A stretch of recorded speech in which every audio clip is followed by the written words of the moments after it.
네, 현승 교수님 감사드립니다. 오늘 이 자리에 참석하게 된 것을 기쁘게 생각합니다. 훌륭한 컨퍼런스가 지금 진행이 되고 있습니다.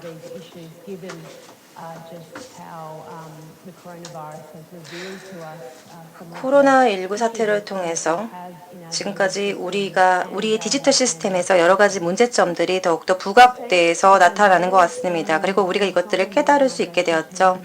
정현성 교수님과 그리고 주최 측 또 경인 교대 측에도 감사의 말씀을 드리고 싶고요.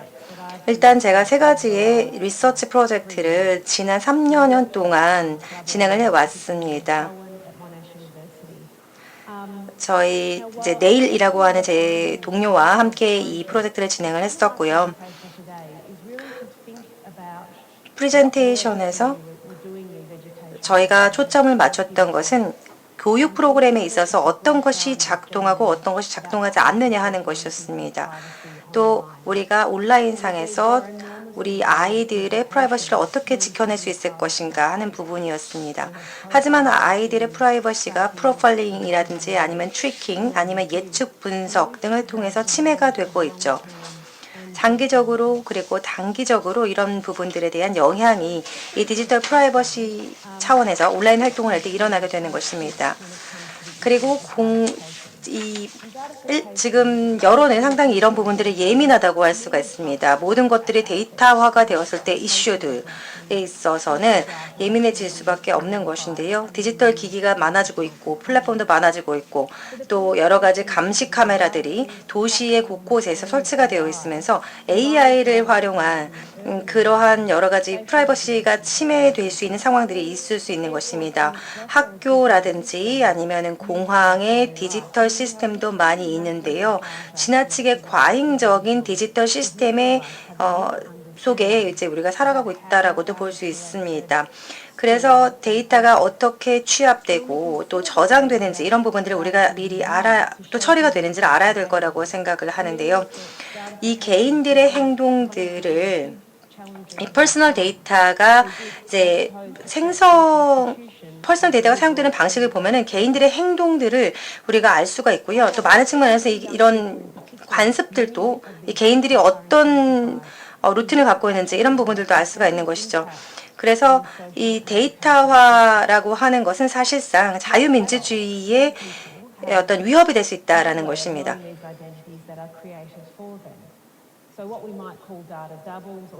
우리가 데이터 더블이라든지 데이터 섀도우라고 얘기를 하는 부분들이 있는데요. 이 청소년들이 그리고 어린아이들이 이 부분에 대해서 충분히 이해를 할 수가 있습니다. 영국의 아동위원회 같은 경우는 예를 들어서 학교에서 학생들에게 데이터와 디지털 프라이버시를 지키는 부분에 대해서 가르치도록 하고 있습니다. 어린아이들의 데이터 프라이버시를 발달시키기 위해서 학교가 어떤 역할을 해야 될까요? 이것은 디지털 리터러시와 물론 관련이 있다고 할 수가 있습니다. 그래서 종합적인 교육이 디지털 인프라와 관련돼서 진행이 돼야 되는 것이고요. 디지털 맥락에 대한 비판적인 이해가 또 필요하다라고 볼 수가 있습니다. 즉 앞에서 보이는 것뿐만 아니라 백단에서 어떤 일이 일어나고 있는지 디지털 데이터와 관련해서 이런 부분들을 이해할 필요가 있는 것이고요. 그 밖에도 이 기술을 이용한 시민의 어떤 역량 강화라든지 시민 의식이라든지 이런 부분들에 대해서도 학교가 가르칠 필요가 있습니다. 그 밖에도 그 크리티컬리티에 기반한 교실이 어떤 개인의 그 교실 환경에서 이 개인적인 시각을 통해서 어떤 것이 가장 훌륭한 그러한 교실 환경인가에 대해서도 생각을 해봐야 되는 것입니다. 일단 데이터화 과정을 이해할 필요가 있는데요. 예를 들어서 이 데이터 오브젝트라고 하는 것은 포스팅에서 나오는 것 아니면은 사진이라든지 그 밖에도 위치 정보 등등을 통해서 전부 드러날 수가 있습니다. 그 밖에도 소셜 미디어에 있는 매트릭의 중요성들을 성찰을 해볼 필요가 있습니다. 모든 것들이 이제 디지털화에서는 개수화가 되어 있죠. 그리고 웹상에 오랫동안 남아있을 수밖에 없습니다. 그리고 디지털 플랫폼의 어떤 정치, 경제적인 부분들을 이해할 필요, 거기에 대한 인식을 증진시킬 필요도 있습니다. 그 밖에도 디지털 플랫폼의 포지션이 어떻게 형성될 수 있는가를 분석하는 것도 필요하고요. 그 밖에도 전략 및 전술들을 파악하는 것, 그러니까 개인 데이터를 보호하기 위한 전략 및 전술들을 광범위하게 파악하는 것도 필요하다고 할 수가 있습니다. 사실 이제 사용자들 같은 경우에는 뭔가 반대 감정, 온라인 활동을 하면서 상대방과 반대 감정이 병존될 수가 있고요. 반감을 가질 수도 있고 뭔가 불안할 수도 있습니다. 이런 부분들에 대해서 어떤 대안적인 환경을 마련해서 제공을 할 필요도 있습니다. 그 밖에도 장단기적인 측면에서 이 데이터화가 어떠한 함의를 가지는가에 대한 어떤 인식을 얻을 필요가 있습니다. 이 부분은 매우 중요하다고 할 수가 있습니다. 이것이 바로 비판적인 교육, 비평적 교육, 크리티컬 에듀케이션이라고 할 수가 있겠죠. 관련해서 세 가지의 프로젝트가 진행이 됐었는데요. 첫 번째는 바로 데이터 스마트 1입니다. 10대들을 대상으로 했습니다. 13세에서 17세 정도였고요. 그리고 이제 여기에 관련해서 PDQ라고 하는 거, 그러니까 퍼스널 데이터 큐어리라고 하는 것을 만들어서 실험을 진행을 했고 연구를 진행했고요. 데이터 스마트 2 같은 경우에는 44명의 참여자들을 대상으로 했는데 10세에서 12세까지의 학생들을 참여했습니다. 데이터 스마트 3 같은 경우에는 연령대가 8세에서 10세였고요. 그리고 이제 상대적으로 좀 많은 참여자들이 데이터 스마트 3에 있었는데요. 125명이 참여했습니다. 두 가지의 방법을 썼습니다. 첫 번째로는 코드 베이스드 익스페리멘테이션이라고 부르는 것이었습니다. 이것은 이제 챗 앱을 쓰거나 그러니까 채팅 앱을 사용할 수 있는 뭐 이런 형태라고 할 수가 있습니다. 데이터 미디어와 데이터 제너레이션과 함께 코드에 기반한 실험을 하는 것이었습니다. 여기서 퍼스널 PDQ를 이제 모았던 것이고요. 여기서 퍼스널 데이터 큐어리를 했던 것이고요. 그리고 데이터 스마트 2와 3에서는 프렌드 샌드라고 하는 어플을 활용을 했습니다.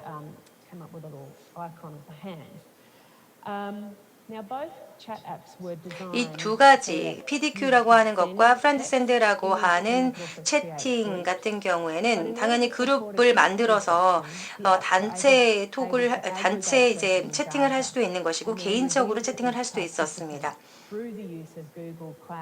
그런데 이 과정에서 구글 클라우드 API를 사용할 수밖에 없었고요. 텍스트, 이미지 아니면은 지리, 위치, 데이터 같은 것들이 어떻게 재유통되고 또 제3자에 의해서 재사용될 수 있는지를 알 수가 있었습니다. 이 세 가지의 프로젝트가 에서 모두 워크숍이 진행이 됐었습니다. 학교 내에서도 이 워크숍을 진행을 함으로써 학생들이 직접 여기 이 실험에 참여할 수 있도록 했습니다. 그리고 학생들이 스스로 전략과 전술을 통해서 자신들의 데이터를 좀 나은 방식으로 관리되고 보호될 수 있도록 하도록 했습니다. 그런 아이디어를 낼 수 있도록 한 것이고요. 이러한 교육 프로그램에서 이제 저희가 만들기 위해서 노력을 하고 있는데요. 지금 이제 현실을 좀 살펴봐야 될 것 같습니다.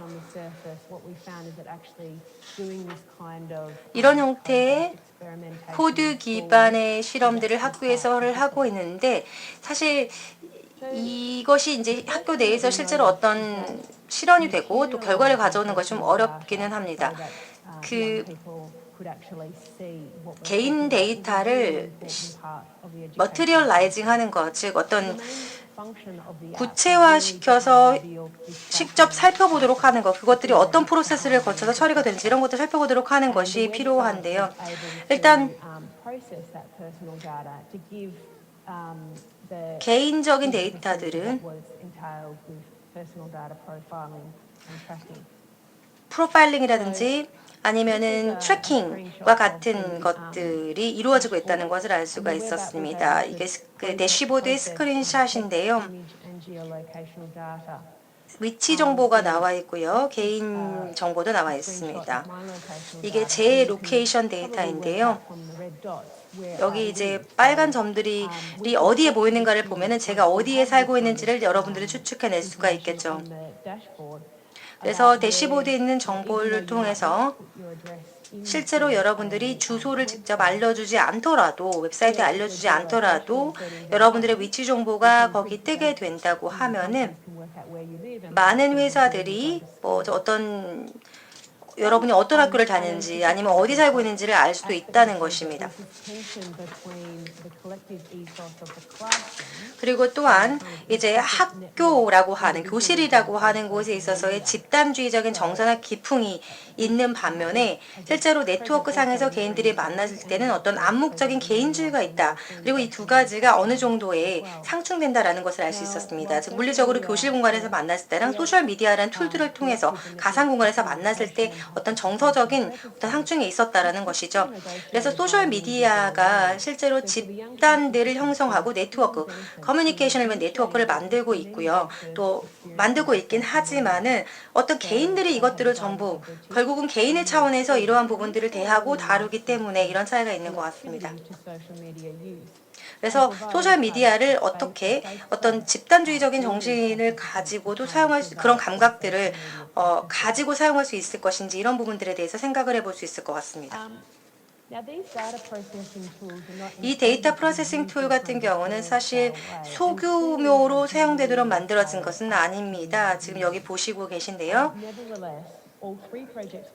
그런데 이제 세 개의 프로젝트, 말씀드린 세 개의 프로젝트에서 AR을 전부 저희가 사용을 했었고요. 그래서 이 AI 같은 경우에는 그룹에서 나온 AI가 있었고, 그리고 개인에게 맞춤형으로 만든 그런 AI가 있었는데 이 두 가지를 전부 사용을 했습니다. 지금 제 아들 사진이고요. 이 이미지가 이 데이터를 보면서 구글 API에서 AI가 어떻게 읽어내는지 한번 살펴볼 수도 있었는데요. 그 AI에서 이제 분석을 해서 기술들이 웃고 있을 때는 예를 들어서 이걸 뭐 조이, 즐거움 뭐 이런 식으로 해석을 하는 것 같습니다. 그래서 이와 관련해서 얘네들이 해석을 했었는데요. AI가 해석을 했었는데 여기에 대해서 아주 비판적인 대화와 토론을 학생들과 할 수가 있었습니다. 어떤 이미지가 어떤 특정한 식으로 해석이 되는 것이죠. 예를 들어서 내 아들이 먹고 있다라든지 아니면은 뭐 지금 테이블에 앉아있다 말하고 하는 것인데 사실 보시면 아시겠지만 뭐 아무것도 먹고 있지 않죠. 손이 입 근처로 가 있기 때문에 AI가 그렇게 해석을 했던 것입니다. 그래서 제한된 데이터 상상력과 이게 또 우리의 현실이다라고 말씀을 드리고 싶은데요. 이미 알고 있는 것 이상으로 넘어가는 것이 바로 상상력이라고 할 때 학생들은 그런 상상력들을 증진시켜야 되지 않습니까? 새로운 인사이트라든지 아이디어라든지 어떤 갈망들을 학생들이 만들어낼 수 있어야 될 것인데요. 데이터를 다르게 해석할 수 있는 그러한 어떤 접근 방법을 학생들이 갖추는 것이 중요합니다. 신 교수님께서도 어느 정도 말씀해 주셨던 것 같은데 우리가 어떻게 데이터와 기술을 다르게 활용할 것인가에 대해서 생각해 볼 수 있을 것 같습니다. 그리고 이러한 내용들을 우리의 일상적인 교육 활동에서 증진시킬 수 있도록 하는 방법을 생각을 해봐야 될 것입니다.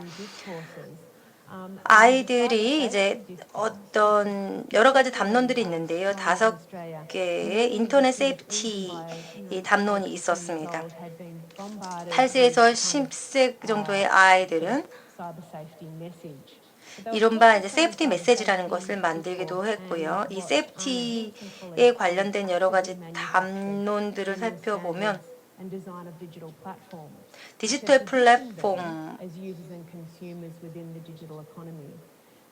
그리고 디지털 이코노미와 관련된 그런 디지털 세이프티를 넘어서서 디지털 플랫폼이라든지 뭐 디지털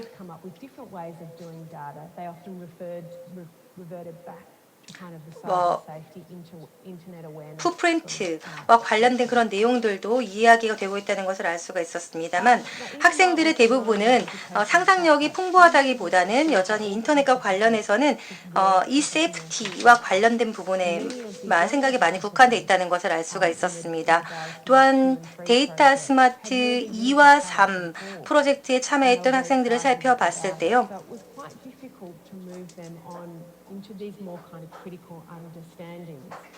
어떤 비판적인 이해를 이 학생들이 하는지를 저희가 살펴봤습니다. 데이터 스마트 1 같은 경우에는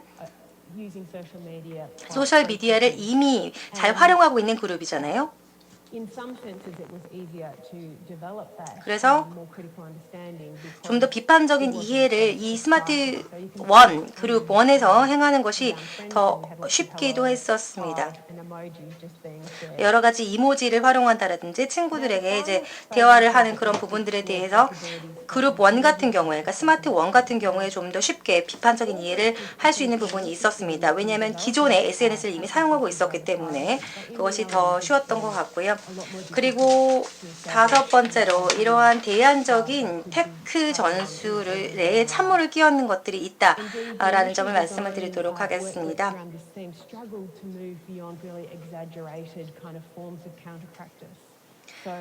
뭐 예를 들어서 실제로 이제 데이터를 다르게 활용을 하기 위해서 많은 노력들이 이루어지고 있는 상황에서요.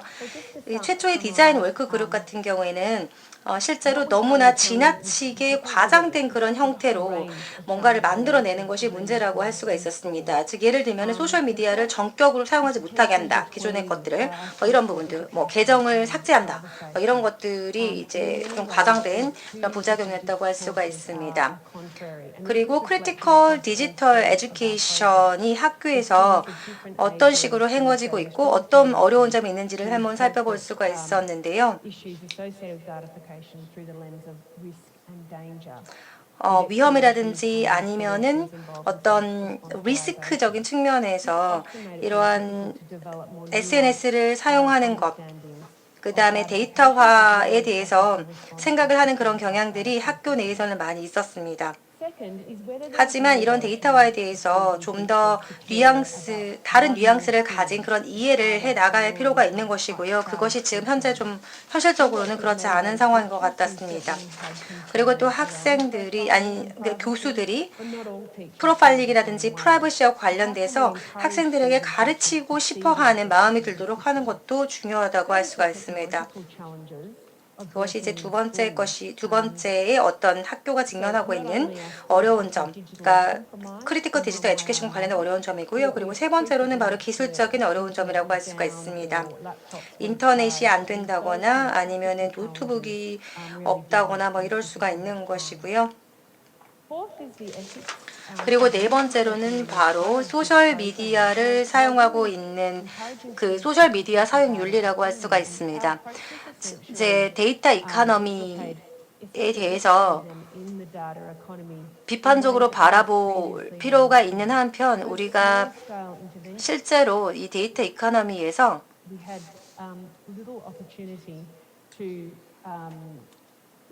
다른 여러 가지 것들, 그러니까 다른 여러 가지 필요한 다른 함의들도 이해할 필요가 있습니다. 그리고 이 과정에서 구글 API와 같이 이미 만들어진 상업용 인프라를 사용할 수밖에 없습니다. 그런데 이러한 개발자들은 이제 그 참여자들의 데이터가 익명으로 만들어진다라는 것에 대해서 뭐 딱히 보장을 해주고 있지만은 실제로는 이것이 이제 아이들의 프라이버시라든지 이런 아이디 신분이라든지 이런 것들이 노출이 될 위험이 크고요. 그리고 마지막으로 프로젝트가 이제 퍼스널 데이터와 데이터 프로세싱과 관련된 인식을 제고하는 데는 상당히 성공적이었지만 여전히 데이터 프랙티스를 바꾸는 데는 바꾸는 것이 어렵다라는 것을 우리가 또 이번에 깨달았다라는 점을 말씀드리고 싶습니다. 이상으로 마치겠습니다.